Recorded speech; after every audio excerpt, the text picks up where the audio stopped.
Nithyananda again, everybody. So we're gonna continue again, part 4 of Anahata Chakra from the Guaranteed Solutions book written by His Divine Holiness Bhagavan Sri Nithyananda Paramashivam. Okay, so I'm gonna go straight into it.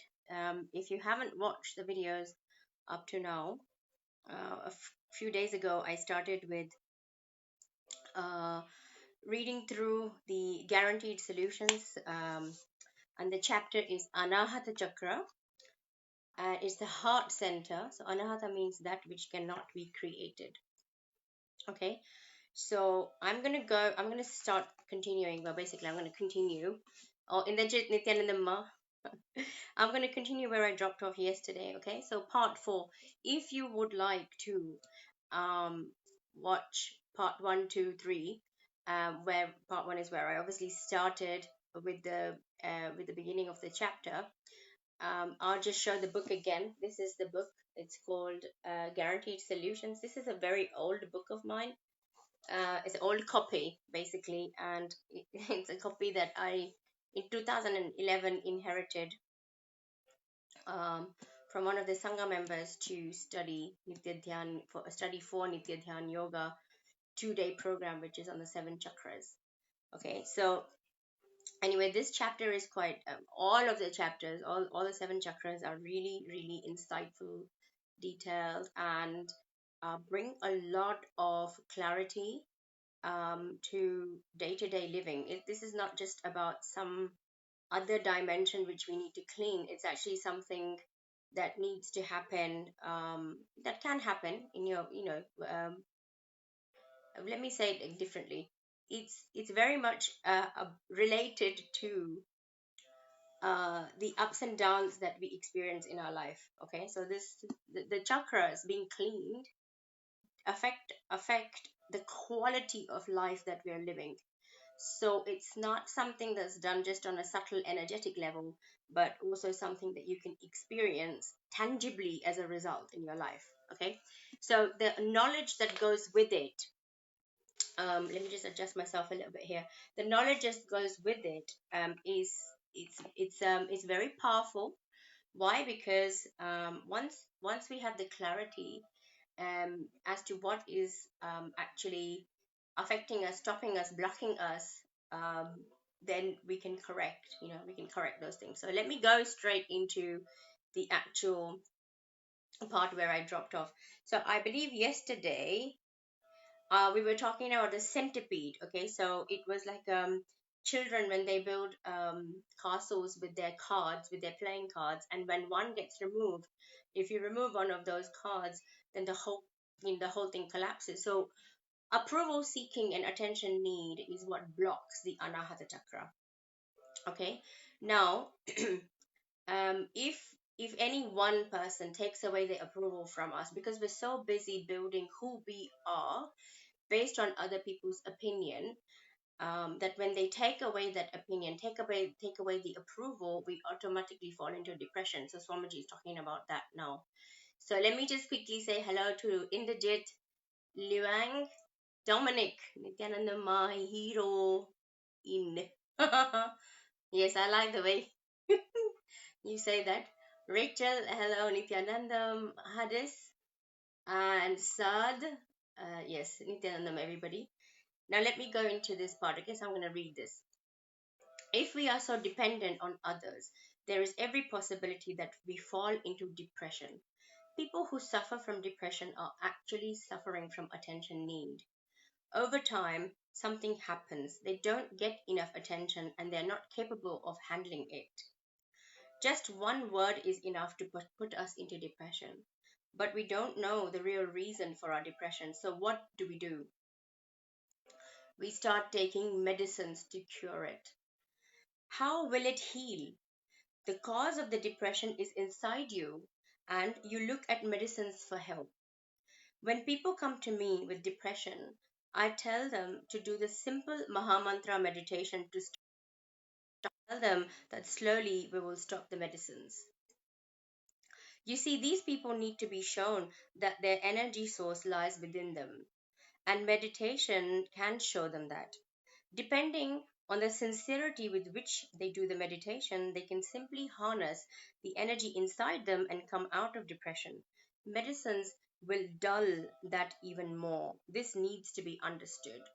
So what we think as solution, which is medicine, is not really solution. Okay, so the solution also lies with connecting with who we truly are inside of us. So Dominic, why saying my name so loud? I almost fell down from my invincible chair. Rachel Nithyanandam. Lydia, yes, thank you, Lydia. I'm glad that this is supporting you. So, yes. Anyway, this it's really interesting how Somaji has said so many times that what we reach out to as solution in society isn't really solution. It adds more to the problem. So, for instance, being on antidepressants as a solution, um, that first of all, we have 25 states of consciousness, and things like medicine put the body, of course, into a lower state of consciousness, and then our mental health anyway is at that moment, and the mind is already feeling like at a lower state, and then the body also goes into a lower state. So then it's a combination of two lower states of consciousness. So what's going to happen, we're not going to be able to feel well, and neither the body nor the mental health is feeling well. So if we actually put the right attend to the problem in the right way and put the right solution, then of course we can get out of it quickly. Um, but unfortunately, the way that we have been groomed in society, uh, we we we end up having side effects for the solutions, we perceive solutions that we even get. Um, so being on antidepressants can be addictive, and of course that can cause long-term problems. So here Bhagavan is saying medicines will dull them even more. So medicine will actually dull a person even more. And this really needs to be understood. So then Bhagavan is saying, I tell you, when you derive your energy from outside, it can simply play havoc on you. You just become a puppet. And that's what I've been saying the past few days, that we just become a slave to somebody else's ups and downs. So if somebody else is in a good mood and they feel like buying you flowers, then you think, oh yeah, I'm loved, and I then you also feel like, okay, I can. You also feel a high. But if they're having a bad day and they're having a low mood and they come home, or come to you and um maybe yell or shout or whatever, then you yourself will start feeling the effect of that. So we become a puppet when we are expecting love to come from outside. Let me tell you a story. It is actually an experiment that was conducted in the Chicago University. A young, healthy, and intelligent man wakes up and gets ready to go to work. His wife looks at him and tells him, "You are looking tired. Are you all right?" He feels irritated by her comment and tells her to stop imagining things and leaves.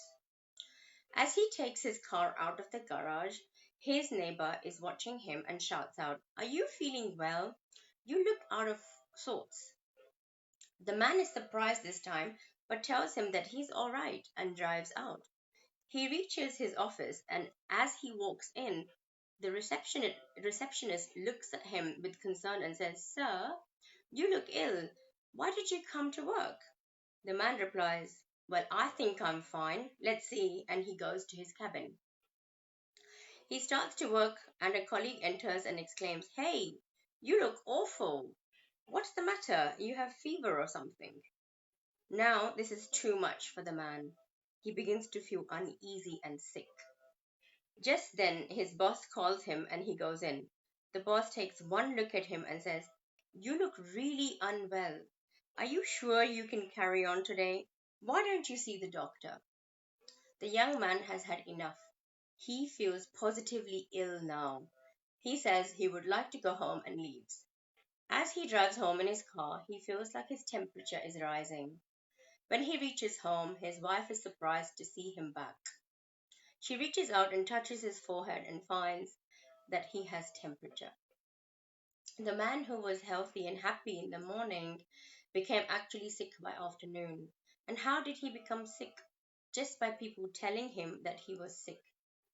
The people were set up to tell him the same thing again and again. And what happened? He actually fell sick. This experiment was conducted on 11 people, and all the 11 people fell sick at the end of it. This is what happens when you are not centered in your own energy that is inside you.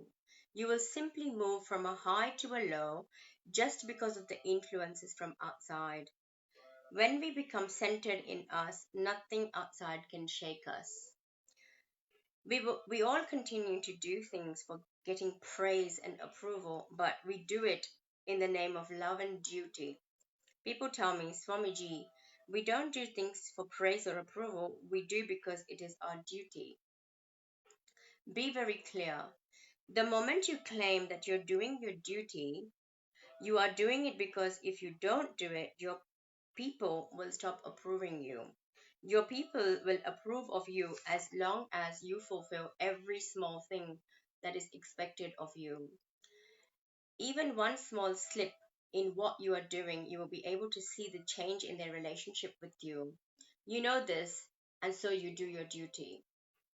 You will say, Swamiji, I am their father. If I don't provide for them, who will? See, try to understand. I'm not saying that you should not provide for them. You have given birth to them. You have to provide for them till such time they become independent and do things for themselves. But what you're doing, do out of no expectation whatsoever. Let it be an act, which is an expression of the loving energy inside you. Right now, you might claim that you are not doing it out of any expectation, but when reciprocity from the other side dips a little, you will know. You will be able to observe the tension in you, the agitation in you, the disappointment in you. This agitation, this tension, this disappointment is the result of the expectation that was inside you when you did your duty. The degree of these may vary with each person, but it is bound to be there at some level. And when it is there, you are not doing it out of just an expression of the loving energy in you. You are doing it out of a lesser, limited quality called duty or so called love. It is not an expression of the existential energy in you. It is a mere outer world transaction. That's all. So I'm going to stop reading at that point there.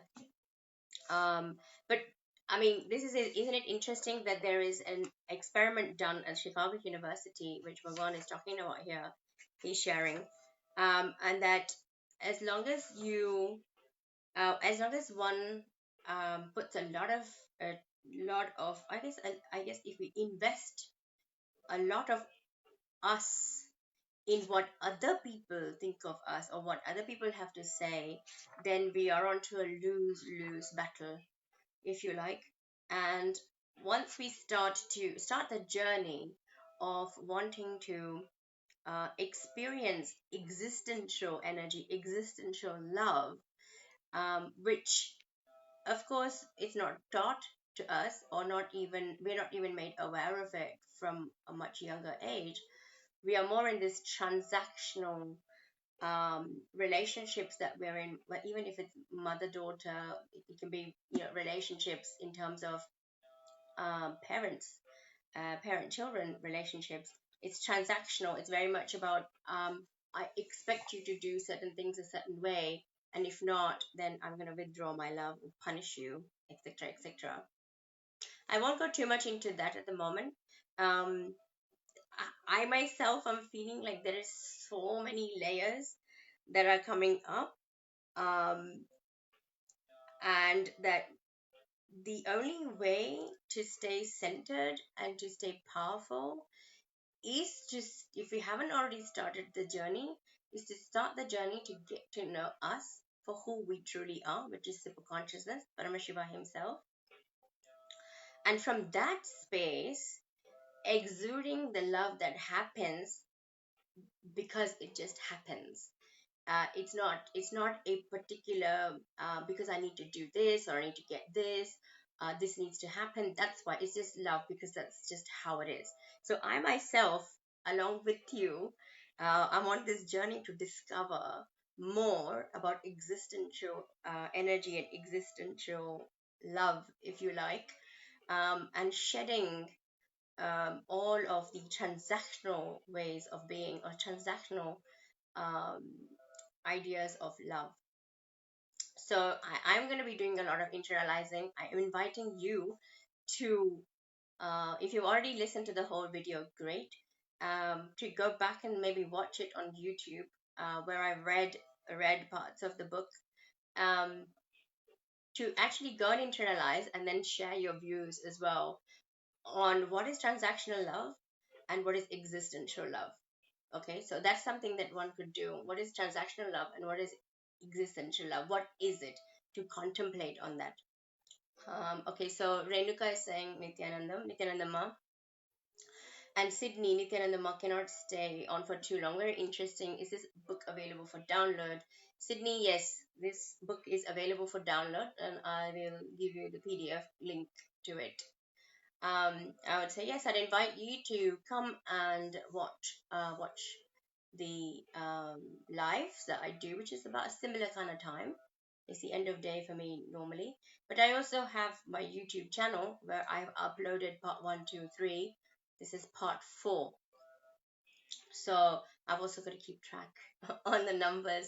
Anyway, anything else you feel you can add to my expansion, please feel free to add in the comments, and I will put the guaranteed solutions link in this particular video comments, and I'll upload this video on YouTube as well, and I'll share my link to my YouTube channel so you can subscribe and watch the videos a lot more. They're a lot more accessible. I think on YouTube it's a lot easier to just go back to part 1, 2, 3, 4, and even create a playlist. It's not quite possible on Facebook for that, to create a playlist. So anyway, any questions, please share. I look forward to seeing you guys again tomorrow. Take care. Nityanandam.